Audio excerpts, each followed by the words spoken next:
500 subscribers. That's really unbelievable. It's so great to see that so many of you are finding the content useful and that you can implement it really quickly and you found it, enjoyable enough to stick around for. It's really cool how much we've shot up, especially in the past couple of days. So thank you guys so much for that. For the 500 subscriber special, I'll be answering some of the questions that you guys have sent in regarding Monash Medicine, regarding how well you did in sacs, and just Year 12 study in general. I have a tentative goal to reach 1,000 subscribers by my birthday at the end of June. It's really ambitious, considering it took us longer to get to 500 subscribers than the time we have left till June. But I think it's good to set goals like this and to work towards them. So hopefully we can get there, and I'd really appreciate if you guys subscribe if you haven't already. Otherwise, we'll just hop right into the questions. Thank you guys for 500, and we'll jump into these questions, which are about Monash Med, about study, about Year 12, and for timestamps to the groups of questions that I've been asked, just check them out in the description box below. So the first couple questions are about Monash Medicine, and the first question is, hey Darren, how long will it take you to become a doctor through Monash Direct Entry? So I don't know the specific timelines, but I'll just give you some general years in terms of what I need to do to become a doctor. I haven't investigated it too thoroughly because it's still quite a while away. But undergrad course at Monash Uni is 5 years. After that, I'm an intern, I think for 1 or 2 years. And then I am a resident for a couple of years. And then I become a registrar. After that, it's sort of, you go into your different specialties. So whether you want to become a neurosurgeon, a plastic surgeon, a GP, you go to different schools for that. And I'm pretty sure you need to pass an exam and have sort of the credentials to get into that school, which is pretty tough. It can take different lengths of time for different fields because some are more competitive than others because they can't have an unlimited number of new neurosurgeons every year. Rather, they can only let a couple in, and so it's a very competitive course. And so the amount of time that would take depends on what specialty I want to go in, which I haven't decided yet. And then there's school, so you go to school for neurosurgery or for plastic surgery or for being a GP. And then after that, you become sort of that specialized final product doctor that most people think of when they say doctor. Next question is from Paula, which is, do you know how many people get accepted into Monash Med? So in regards with undergrad Monash Med direct entry, it's around 270 to 300 people total, I'm fairly sure, and about 1/3 of those, so around 100, are international students. So the next question is, when did you know medicine was the course for you? Were you stressed about the competitiveness? So medicine was always at the back of my mind because my family reasons. I work closely with hospitals, with doctors, with nurses. I see them a lot, and I really appreciate how friendly and also how professional and precise they were with what they did. And I was really impressed by that. I didn't really consider my career properly until about year 11 or 12, when sort of ATAR and you start thinking about all these kinds of things. And that was when I had a look at the courses, a look at the professions, and I realized that doctor was something that I really wanted to become because of how practical it is and how actively you can help people. So there's literally something you need to exercise or something you need to combat, and then you do that through your doctor skills. And health is a really important thing. It's probably the most important thing in people's lives. So I thought being able to help with that was a really cool profession to do. And so with the second part of the question, was I stressed about the competitiveness? Not particularly, because so I knew my ability in terms of academia. I went to Scotch and I was doing well at Scotch. So academically, there shouldn't have been that big of an issue, especially with the ATAR. The only thing that was a bit iffy was the UCAT in year 12, because I thought the UCAT was a bit of a weird test where your marks could potentially fluctuate a lot depending on performance because of just how many questions there are. But I also knew I had a bit of leeway with that because of what my ATAR would become. And also I like interacting with people, and I feel like in interviews, as long as you're genuine, you'll do well. And so I wasn't too worried about that aspect either. Okay, so the next bunch of questions are kind of general questions about some year 12 things. I couldn't really think of a theme to bunch these together. They're just kind of miscellaneous. So we'll just go through them. The first question is from Sanushi. Do you believe in improving drastically in subjects, whether you're good at them or not? And if so, how? Yeah, I definitely think that's possible. How is a very difficult question to answer. You'll have to check out some of my other videos about specific subjects. A lot of the time, I think for content heavy subjects, or actually no, for any type of subject, I think it's really working out what needs to be done and then doing it. That's the best way to get good at something. So with subjects like biology, what else? Business management, where you need to memorize huge chunks of information. Think of what system can help you best achieve that. So is it writing a lot of notes and then making flashcards for the important information and testing yourself on that? Or is it just going straight to flashcards, or is it handwriting notes? Is it typing notes? So figuring out what system works best for you through trial and error, or through just thinking about what's worked in the past, and then just applying that, that's really good way to do better. I feel like a lot of people just waddle in quicksand with their studying, and they don't really consider what path forward they can take. And so when you really think about that and then end up applying it, I think it can improve your marks drastically. And that's the same for subjects like maths. I think maths, it's sort of a combination. With some of the concepts, you need to find a way to understand it. Maybe think of it in a particular way, or think of analogies that you can use. But with the basics, oftentimes it's just a lot of practice. So with derivatives, just deriving a lot of things, and then you'll get good at it, and putting the effort to do that. And okay, so the best way to prepare for, it's also from Sanushi, and the best way to prepare for exam time during the year. Cheers as always. Thanks, Sanushi. So I think for preparing for exam time, the best way is to look at your sacs as mini exams and treat them in that way. That's what I really liked about sacs, because they give you a taste of the real pressure that comes in exams. And it's basically the same format as the end of your exam, except for some subjects it might be split. So for English, you don't do all 3 sections at once. But for maths, even then it's pretty similar. You have like a non-calculated section, you have a calculated section in the sac. I think the best way to prepare is to treat that like the exam and to try out things. So in my sac mentality video, I talk a bit about the different types of mentalities you can try. For math sacs, try out different tactics like writing quickly, writing slowly, and also try and, in addition to taking these sacs as exams, I think another way is to think about how to take the exams. This is really important. Don't just take sacs and just not think about it. Don't just do them blindly. For example, for English section C, I came up with the way of thinking about my intro and writing my intro in my head during reading time. And I didn't develop this at the end of your exam, but I did it during my sac, because I realized while I was writing these section C essays that it took me ages to think of how to phrase my intro, and I realized that I could just do that during reading time.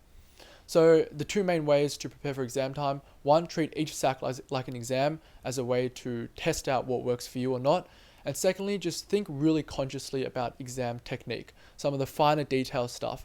So for example, what you should be doing in reading time is a big one for a lot of subjects. The next question is from ETR Live. Hey Darren, I'm currently in year 11 and I really want to study medicine at Monash University or Monash. Just wanted to ask if you think these subjects allow me to do that. English, math methods, chemistry, biology, psychology, physics. So, Monash study medicine at Melbourne Uni or Monash. Okay, so for Monash Uni, chemistry is a prereq and you've got it, so that's fine. For Melbourne, I'm not too sure. So sort of those baseline things are the prereq score and the prereq subject. But I feel like you're asking more than that. You're probably asking a bit about whether these subjects can give you sort of the ATAR that you need. And yeah, I definitely think so. You'll have to work pretty hard because these subjects aren't high scaling subjects. Methods scales a little bit, but the other subjects, and chemistry scales a little bit, but the other subjects not a ton. I think the sciences are good. You're doing a lot of science. You seem like a very science orientated person. So work hard at the subjects that you're good at, I'd advise, because they don't, none of them particularly stand out in terms of scaling. So work at the ones you're good at so you can get that top 4 to be really high raw score. And also, I feel like sometimes people who do a lot of sciences aren't as good at English. I don't know if that's the case for you, but if it is, sort of work hard at English, make sure that it doesn't let you down. Because hopefully your sciences will be quite good if you're doing so many of them. So yep, definitely achievable. It's very rare that I'd see a combination of subjects and I'd say, okay, you definitely can't get into this course. So I recommend you work hard at these subjects, watch my videos on how to do well in some of them, and good luck for getting into medicine. Alright, next video is from Kevin. Can you please do a video on time management? I've been finding it hard to balance my subjects because I want to prioritize and allocate more time towards my 3-4s. So video on time management, I think I talked about how much time you should study each day, but in terms of individual subjects, because each person's assortment is so diverse, it's really hard for me to say a one size fits all answer. Allocate more time towards your 3-4s. So I guess there's sort of a couple scenarios here. You're either doing 1, 2, and a rare 3-4s. And since you're allocating time, I assume you're in year 11 or year 10. I would advise you to focus on your 3-4s. So just do everything that you need to feel on top of your 3-4s and well prepared for your 3-4s and not behind at all. But what I would say is that to get to that point, you don't actually need to sacrifice a lot of your 1-2 results. I think it's definitely possible to keep up with your 1-2s, make sure you're understanding things and still doing decently on your exams and your tests that you have throughout the year. And that's definitely possible, but prioritize your 3-4s. So if you're feeling tired or if you do end up having a limited amount of time, focus on your 3-4s because those are the ones that really matter towards your ATAR because they directly count. And also you don't want to feel behind in them as well. In terms of 1-2 allocation, I would say that some 1-2s are particularly similar to their 3-4 counterparts. So chemistry is very similar, methods is very similar. So if you're doing those 1-2s, make sure to pay attention and sort of prioritize those above maybe the other 3-4s where the content is not entirely relevant to the 3-4. So another question from Sanushi, how did you learn the concepts fully in math methods? Mainly application. With math methods, if you think about the concepts a lot, I don't think it really helps you memorize them or understand them better.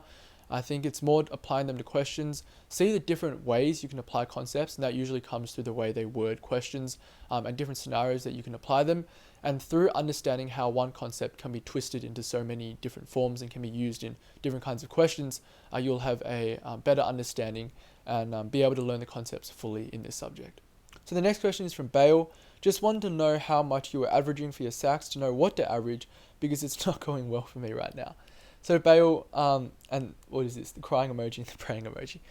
Okay, so there are two pieces of advice I'd give you in terms of just not worrying. The first reason why you shouldn't worry is that term 1 is you don't have many sacs in the first place. And the subjects that you do have sacs for, you end up having a lot more sacs later in the year with more marks available as well. And the second reason is that, as I said in my sac mentality video, before a sac, I'd put so much effort into it. I'd bet everything on it and put an extraordinary amount of time and dedication towards it. Afterwards, if it went well, great. If it didn't go well, I wouldn't dwell on it. I just move on to the next sac. I would see what I can learn, what went wrong, was my prep in the wrong direction, did I panic in the middle of the sac, and how can I fix that? And whenever I've learned that, I move on straight to the next sac because dwelling does absolutely nothing to help you with your preparation for the next one. In terms of how much was I averaging, I was top end. It sort of varied between subjects. For example, Latin, we had a lot of sacs and I full marked all of them except one where I dropped 1 mark.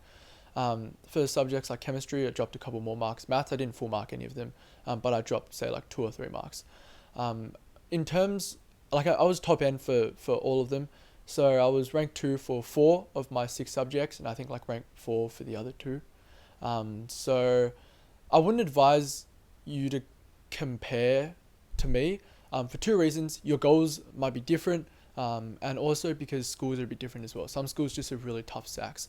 So just to give you a number to really cap off this question, I'd say around 94% average for all my sacs. So the next question is from Sanushi. It's great that you've sent in a lot of questions and I'm happy to answer them. So, bad first English mark for creative, still want to get 40 plus, what to do?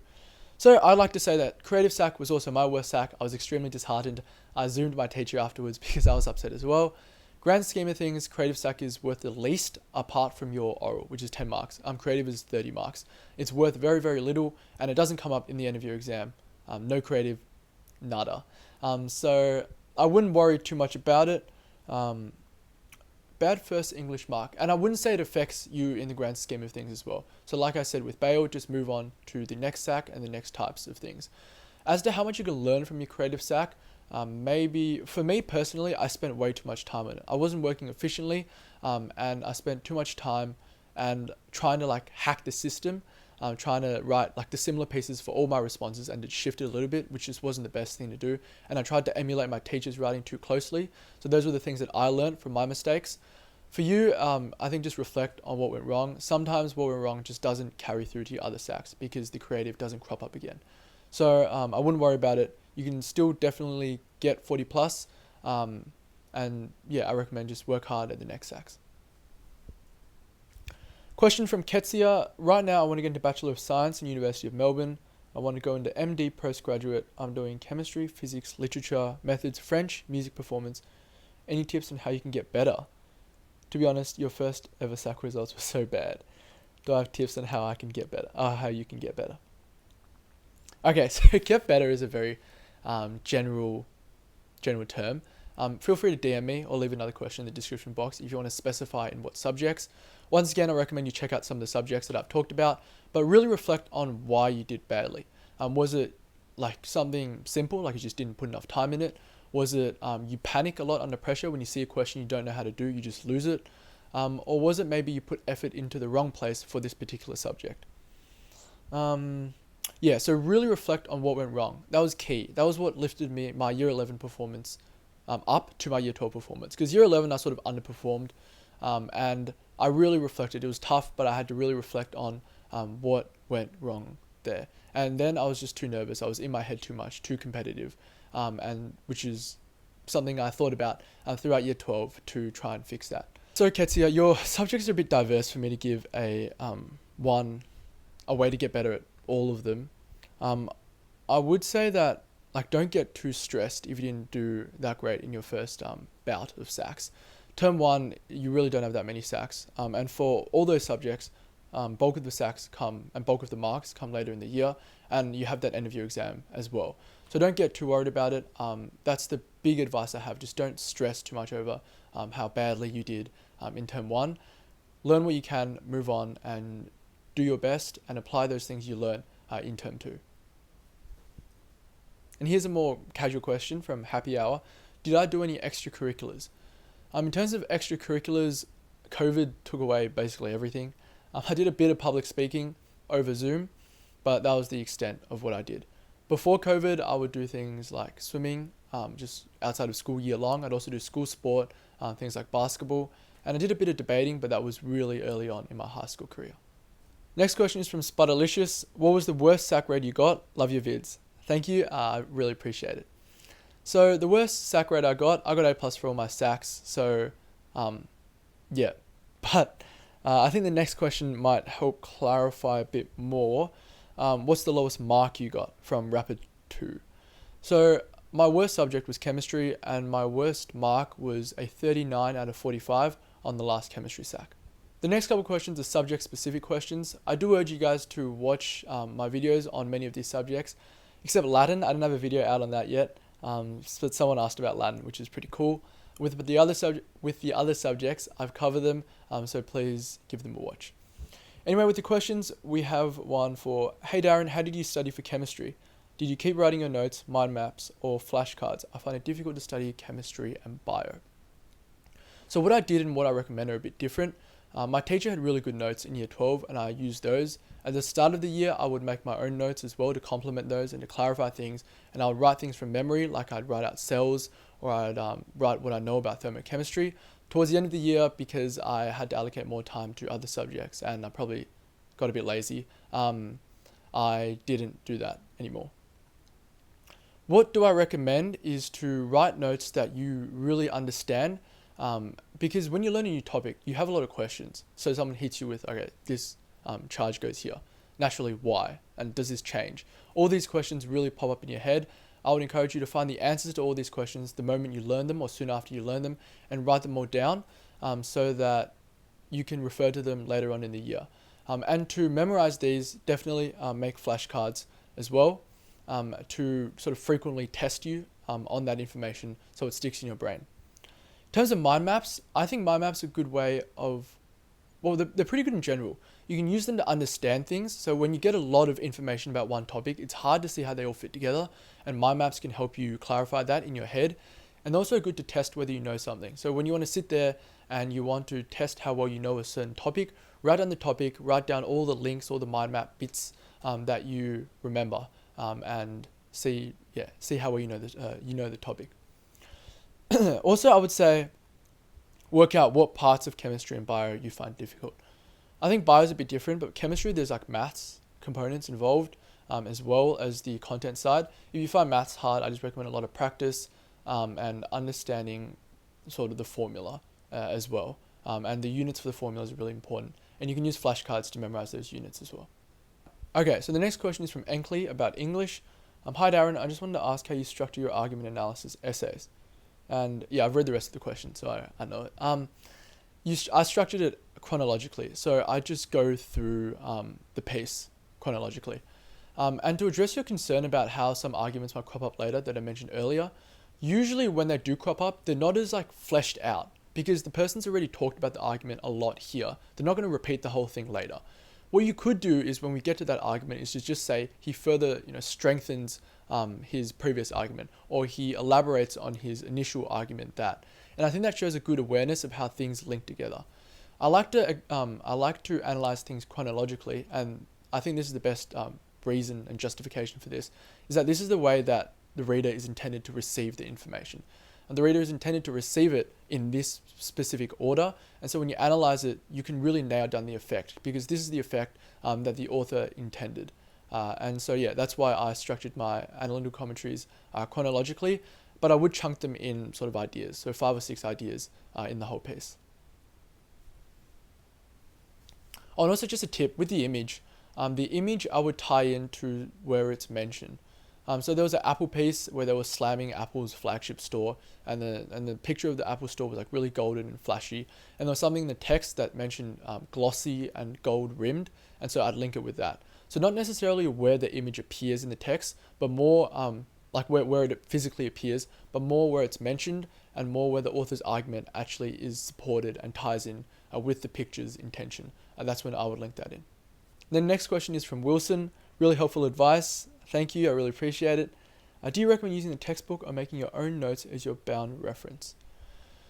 Okay, I would recommend making your own notes. I feel like the reason people use textbooks is because they get paranoid. They start freaking out. Like I just hope that something can help me. I can bring something from home. So let's staple this massive textbook to the notes that I have.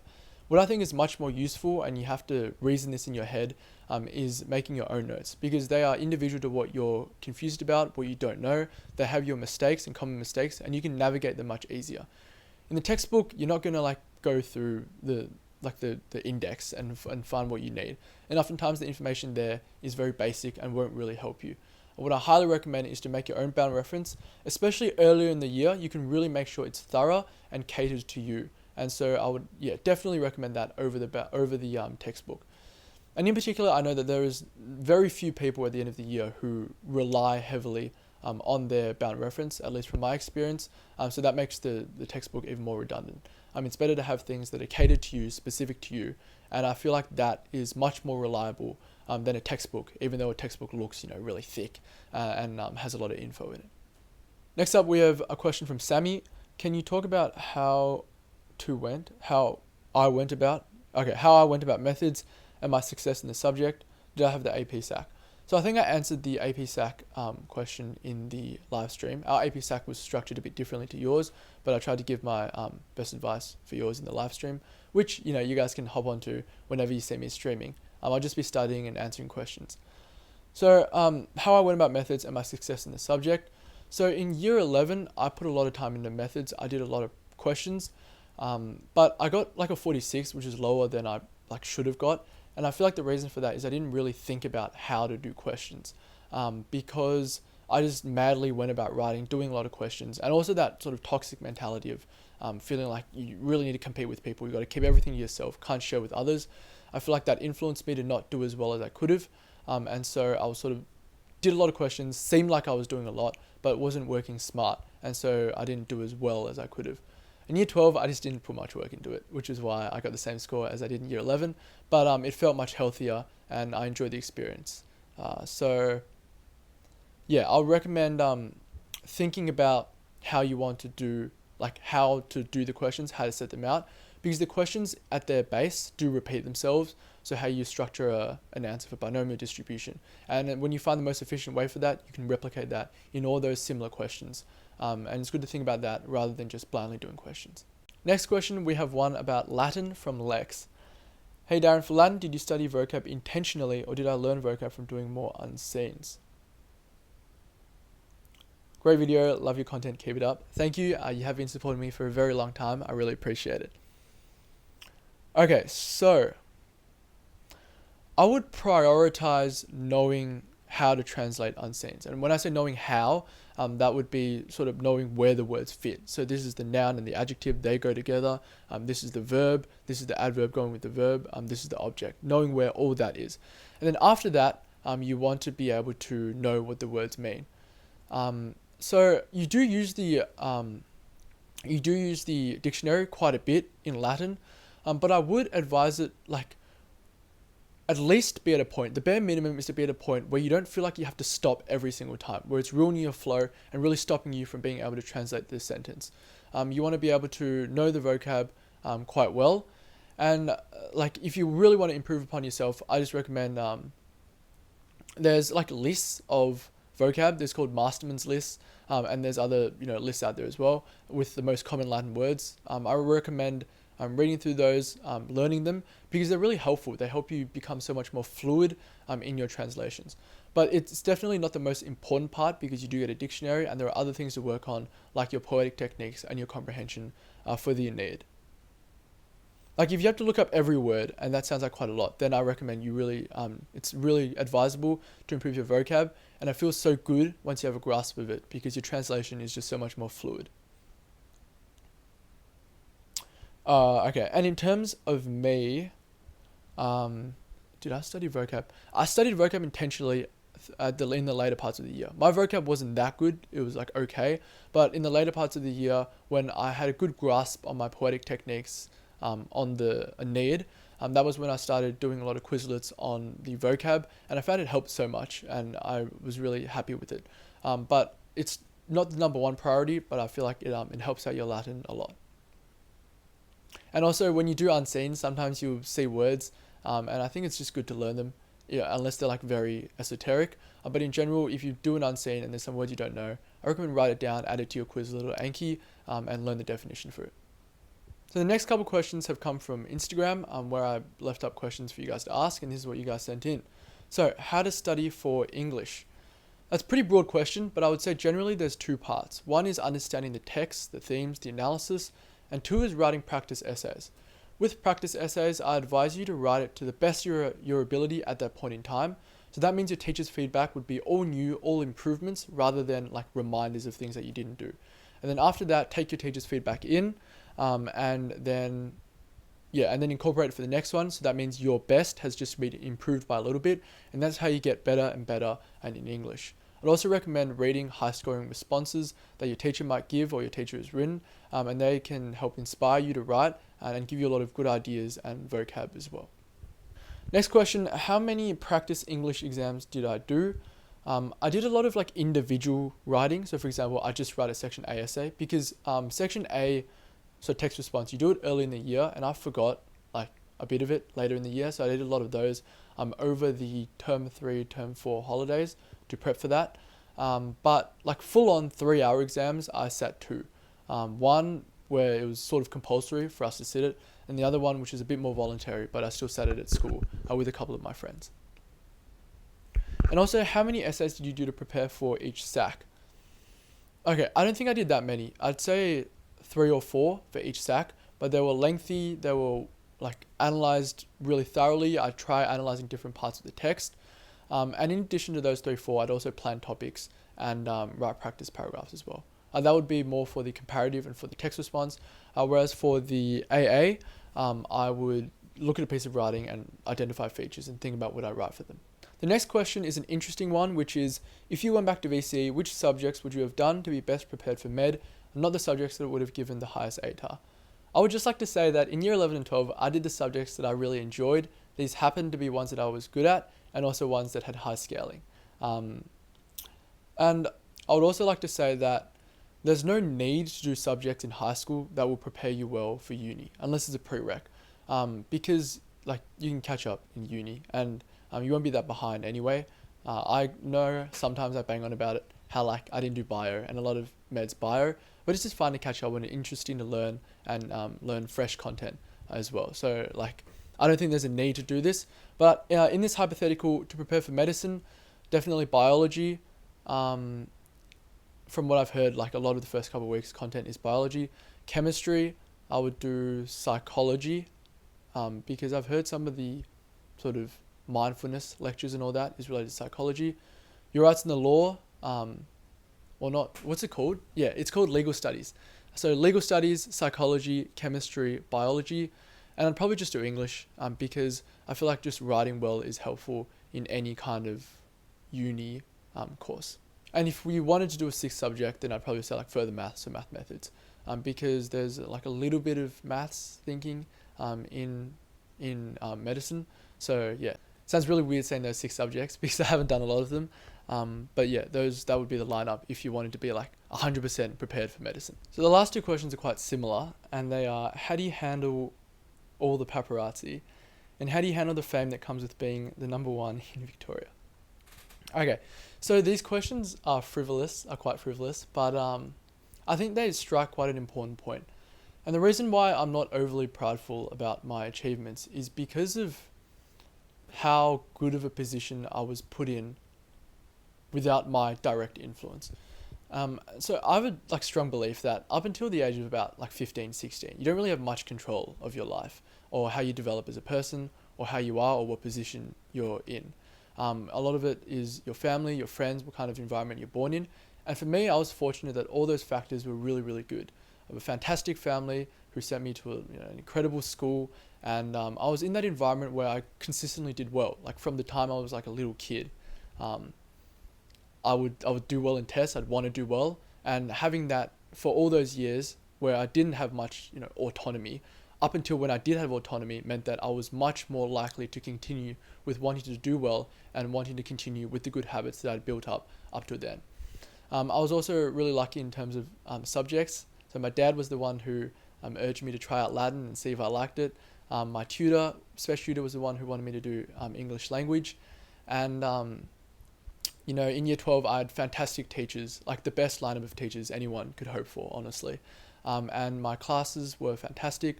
Lovely people. I had great connections with a lot of the people in the year level, and that really motivated me to study hard every day. And like right before VCE, I already had the potential to do extremely well, and that's can't be said for a lot of people. So I was really lucky to have that potential, and all I really had to do was just work and realize it, which is hard and part of the process. But like a lot of my setting me up to that stage had happened by my parents, by my environment, by my friends. So I feel very blessed, very lucky, and that's how why I'm very appreciative of the results I got, rather than really beating my chest with my fist. Thank you guys so much for tuning in to the 500 subscriber Q&A. I hope these questions have helped you guys out. From now on, I'll be back to answering questions in the comments. And yeah, so good luck for term 2. It's starting very, very soon. Don't stress out too much. If you stress, watch some of these videos, chill out with me in my live streams, leave some comments, and good luck for the weeks to come.